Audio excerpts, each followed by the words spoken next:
Asante sana.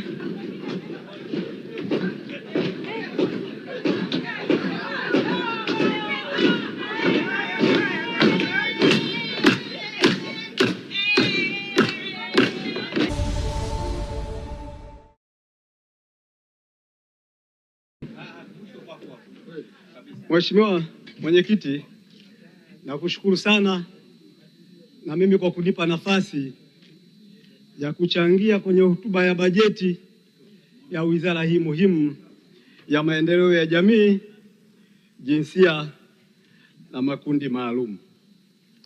Mheshimiwa Mwenyekiti, naomba bunge linisikilize vizuri. Na leo hapa nataka niongee nimetulia kabisa. Hapa na Biblia na hapa na masahafu. Hivi vyote ni vitabu vitakatifu vya Mwenyezi Mungu. Mimi nitajikita kwenye hotuba hii kwenye engo moja ya mapenzi ya jinsia moja. Mheshimiwa Mwenyekiti, kila nikitazama hotuba za Mheshimiwa Rais anapohutubia, akifika kwenye engo ya mmomonyoko wa maadili, unamtazama yule mama usoni, unaona sura yake ina huzuni kwa sababu ya kinachoendelea kwenye taifa letu. Mheshimiwa Mwenyekiti, nataka nimpongeze sana Daktari Samia Suluhu Hassan kwa kazi kubwa na nzuri anayoifanya na miongozo anayotoa kwenye serikali. Na mimi nataka nimwambie mama yangu, sisi wabunge wa Bunge la Jamhuri ya Muungano wa Tanzania tuko hapa kukuunga mkono ili utimize matarajio ya Watanzania. Mheshimiwa Mwenyekiti, wa pili nataka nimpongeze mama yangu, dada yangu, Waziri Dorothy Gwajima. Mama, unafanya kazi nzuri sana. Na mimi toka nimekufahamu sijawahi kukuona umeweka hata wigi. Nawaza tatizo ni nini? Kumbe matatizo ulionayo kwenye mmomonyoko ya maadili ya taifa letu. Mama, hongera sana, lakini hongera za dhati nimpe mume wako anayekuvumilia kwa yale ambayo unakutana nayo. Pongezi zangu za tatu ziende kwa Prophet IPM. Huyu Prophet, mimi sio muumini sana wa manabii hawa, lakini nampongeza kwa sababu ameona lipo tatizo mbele akachukua hatua. Kwenye tatizo la mmomonyoko wa maadili, kinachonisikitisha, vita hii ameachiwa Gwajima peke yake.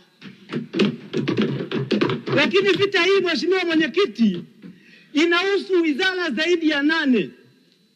Wizara ya Sheria na Katiba, kwa maana kwamba ya sheria zetu. Zipo kesi nyingi zimewahi kutokea hapa.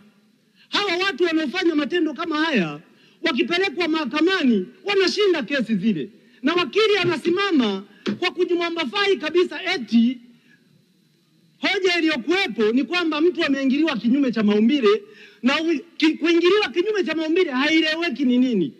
Imefika wakati sheria zetu ziwe wazi. Ukisoma Biblia takatifu, Wakorinto wa kwanza, Mheshimiwa Mwenyekiti, na nukuu, ukienda kwenye Walawi, unaanza na Walawi 20 mstari wa 13. Walawi inasema mtu alalaye na mume kama vile amelala na mwanamke, wote wanafanya machukizo na wanafaa kuuawa. Hakika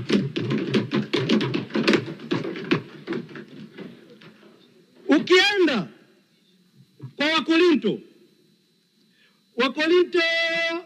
wa kwanza 8, bali inasema watu wa kunyang'anya mali zao, naam hata na ndugu zenu, au hamjui ya kuwa wadhalimu hawatalisi ufalme wa Mungu? Msidanganyike, washerati wala wazinzi wala wafiraji. Nyinyi kwenye sheria mnashindwa kuandika kuwa mtu sio kuingiliwa kinyume na maumbile. Sheria zinakinzana na mawakili, hapa ndipo wanapopata loophole. Andikeni kabisa, huyu anayekwenda kufirwa kama Biblia inavyosema. Mimi sikuandika Biblia, hili ni neno la Mungu. Nyie sheria mnaficha mambo nini? Ukienda kanisani kule, wachungaji wetu na mapadi na umeme wanakuambia tutunze maadili, tuwe unyenyekevu. Maadili yapi? Nyookeni mtuambie. Na ninawapongeza viongozi wa dini, mnafanya kazi kubwa sana ya kuikosoa serikali sana. Na mnatumia nguvu kubwa mna ya kuikosoa serikali. Nguvu hiyo mnayotumia, tumieni kukosoa mmomonyoko wa maadili. Msifanye mambo kwa mafumbo. Ukienda kwenye Qur'ani tukufu,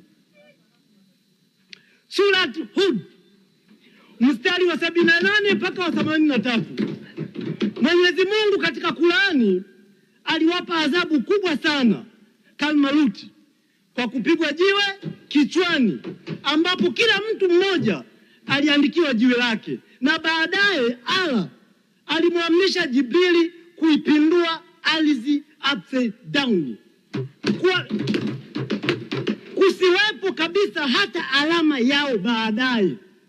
Mwenyezi Mungu alichukia kitendo, akafikia pahala akaipindua dunia ili pasiwepo na kizazi kingine kinachofanana na Luti. Na mimi leo nawaonya Watanzania, msiponiunga mkono, Mwenyezi Mungu wa mbinguni ananisikia, siku anaipindua Tanzania upside down, mimi nitakuwa kama Luti, na amini sitakuwa sehemu ya adhabu atakayoitoa kwenye dunia.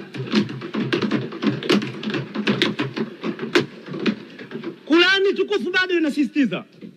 Ukienda kwenye Surat Al-Kamar aya 36-39, Nabii Luti aliwapa lakini hawakusikia, akafadhaisha dunia. Na mimi leo Mwenyezi Mungu anawaambia, na wapia Allah alidarifisha dunia Tanzania ukumbusho unaofaa wenye kukumbuka milele na milele. Sasa ndugu zangu, hali ya Tanzania tunakokwenda ni mbaya.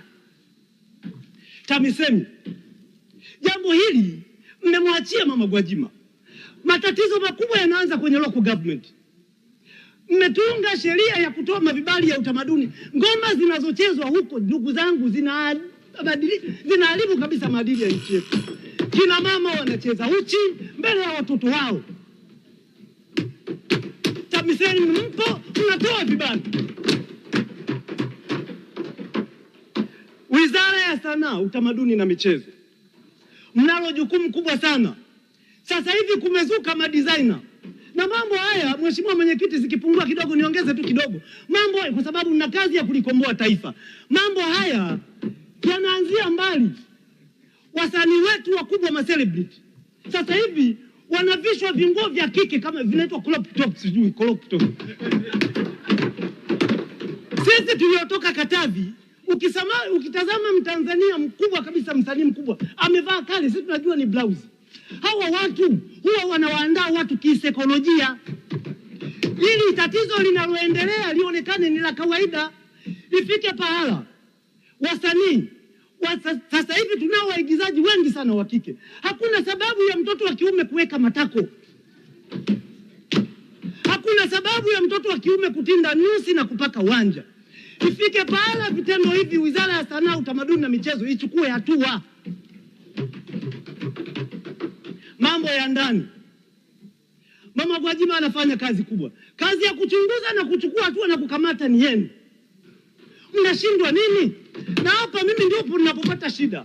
Na mimi niwaombe, nimesikia kuna watu sijui wasionekana. Mimi nataka niwaombe wale wasionekana, fanyeni kazi ya kulisaidia taifa. Chukueni hawa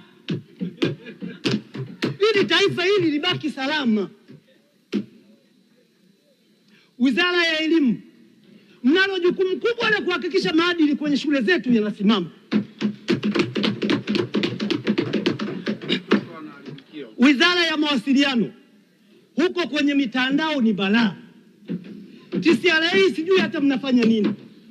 Kuna shida zimetokea. Sasa hivi kuna siku nimeona Waziri Gwajima anatoa notes Eti punga nalo linamjibu TCRA mpo. Waziri anajibiwa na punga, TCRA mnaiona ile account inatembea na nyinyi mpo. Haiwezi kuwa nchi ya namna hii. Nchi haiwezi kwenda hivyo, serikali lazima iheshimiwa. Na mimi nataka niwaambie, hili tatizo mheshimiwa waziri. Mimi waziri mkuu yuko hapo, nataka nipendekeze. Tatizo hili tukimwachia Mama Gwajima peke yake hataliweza. Serikali tuamue kutengeneza taasisi kama taasisi ya kupambana na madawa ya kulevya kwa ajili ya kupambana na mmomonyoko wa maadili kwenye taifa letu. Otherwise tutakuwa tunapiga makitani tu hapa. Niwaombe sana Watanzania. Ndugu zangu, nyie mnaokaa kwenye mavieti huko hamuoni hili tatizo. Ukipita mtaani uko vitoto vidogo kwenye hizi ngoma. Na zamani mheshimiwa Liziwani huko hapa, sisi tunaotoka Bala kule tulikuwa tunajua hizi ngoma zenu hizi za kizalamu za kipwani zinachezwa na wanawake na wanaoalika ni wanawake. Sasa hivi ngoma za pwani wanatengeneza wanaume wanaalika wanawake. Haya mambo yamekuaje?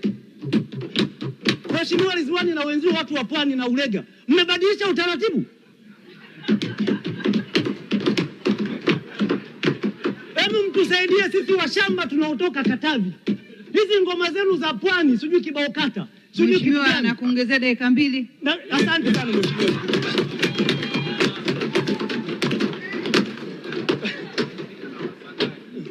Hizi ngoma zenu, na ilitokea scenario moja Mama Gwajima, nilikutumia clip. Mkaka mmoja amechukua ukumbi wa Mlimani City pale, akatengeneza kibao kata yake. Akaita kina mama wakaenda. Klipu zilikuwa zinarushwa nje. Mgeni rasmi alikuwa yule kaka, sitaki kumpa umaarufu, yule alikuwa anapambana naye kwenye mitandao. Nataka niwaambie, tukiacha taifa hili hivi linavyokwenda na kuacha watu wanajiposti kwenye mitandao kuonekana kwamba eti mtu akiwa ana mambo ya kike eti ni kufanikiwa, hawa watoto wanaokuwa wakitazama kwenye mitandao watakubaliana na hiyo hali kuwa ukiendeleza na vitendo vya ushoga ni kufanikiwa. Mheshimiwa Mwenyekiti, nataka niisii sana serikali. Taifa hili lina mpango wa miaka 50. Kama tuna mpango wa miaka 50, isije ikafika miaka huko hii mipango ya miaka 50. Mheshimiwa Mwenyekiti, nataka nikwambie, tutafika taifa baada ya miaka 30 hatutakuwa na vijana. 70% itakuwa hali ni mbaya. Na msiponisikia, Wizara ya Viwanda na Biashara, mwanze kuandaa pampers kwa ajili ya vijana. Baada ya hayo, Mheshimiwa Mwenyekiti, naunga hoja mkono. Asante.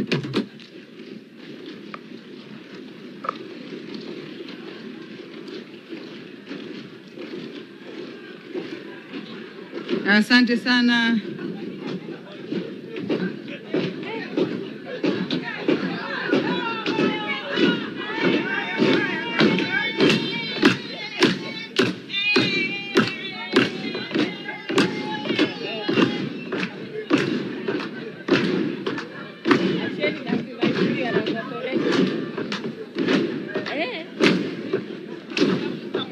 Asante sana na washukuru waheshimiwa bunge, lakini asante sana Mheshimiwa Thomas Kampala Maganga kwa kukemea vikali vitendo vya mmomonyoko wa maadili katika taifa letu.